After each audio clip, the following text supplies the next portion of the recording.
In this 5.5b part 2 video, we're going to be covering the Loft tool. Here you'll see a list of sketch tools that we're going to be using along the way, as well as a list of feature tools we're going to be using along the way.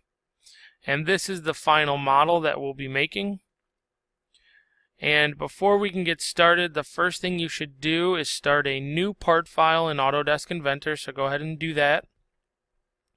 And then do a save as into your 5.5b part 2 folder and name the file Loft. So after you've started the new part file and saved it, the next thing I need you to do is go ahead and start a new 2D sketch on the front plane and create a 2.5 by 1.5 rectangle based off of the origin. And then go ahead and extrude that rectangle 1.5. So go ahead and do that for me. And then now I can help you get into the Loft.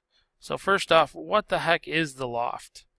So the Loft, if you take a look at it, it's in the Create panel here, and it's right here. Look at the shape that it looks like. They're going from a cylindrical shape, and they're lofting that 2D sketch to a rectangular shape. So the Loft will go from one sketch to another to create a very intricate model. So to do that, if you take a look at our example, we're going to be lofting from this larger V shape on the front of the rectangular face to the smaller V on the back of it. So we're lofting from there to there, and we're going to choose a cut option to remove that material. So you're lofting from there to create your model. But we need to do two separate 2D sketches in order to do that.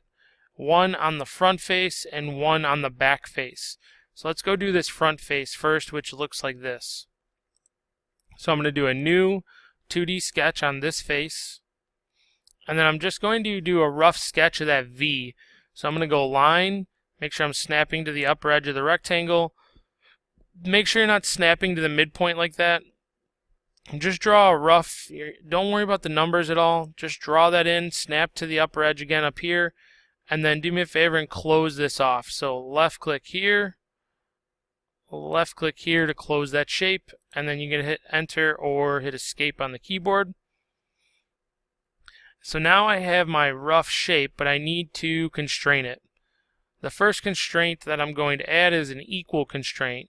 So I'm going to go equal, and I'm going to click on this and this. And that's about all of the constraints I'm going to use. Now I'm going to use the dimensioning tool to finish it up. And if you notice, we're missing 3 dimensions. So I'm going to go dimension, and then I'm going to click this point, and I'm going to click the left edge of the rectangular shape. And that is going to be 0.25. Whoops, I typed in 0.5. 0.25. Good. I'm going to do the same thing on the other side. So from here to here, 0.25. And then down on the bottom, from here to here, I'm going to do 0.25. Okay, so finish that up, hit finish sketch, and we got the sketch on the front face done. So now I'm going to orbit around and do the sketch on the back face. So 2D sketch on this face. Again, I'm going to just rough this in. So I'm going to go line tool. And I'm just going to click anywhere on this upper edge. And I'm just going to draw this V shape, and then I'm going to close it off. So left click to close the top of that off. So you should have 3 lines that you made. And then I'm going to use my equal constraint. Make this equal to this. Add in my 3 dimensions. So dimension tool. Click this point. Click this edge. This time it should be 0.5. Check mark. And then from this point to this edge is also 0.5. Hit enter. And then from here to the bottom should be 0.75. Enter. And you'll notice I'm fully constrained. So I'm going to finish that. And if you notice, we're going to be lofting from the larger one to the smaller one. So, how do I do the loft? And actually, before you do this, just do a quick save so we don't lose our work. So I'm going to click on the Loft tool. So when you loft, you have to tell it, first off, what sketch do you want to use. So the first sketch I'm going to use is this one. So the front face. Now your number may be different than mine. Just make sure that when you hover over it, the right part is highlighted. So I'm going to click on this one, the first one I did. And then I'm going to click on this V shape. So you first have to click on the sketch you want to use, and then you have to tell it which part of the sketch you want to loft. So I want to loft this part. And then I need to go over here to selections, and I need to click on this click to add button. So click there, and then now it says select a sketch. The second sketch is going to be this one, the one on the back face. So I'm going to click on that.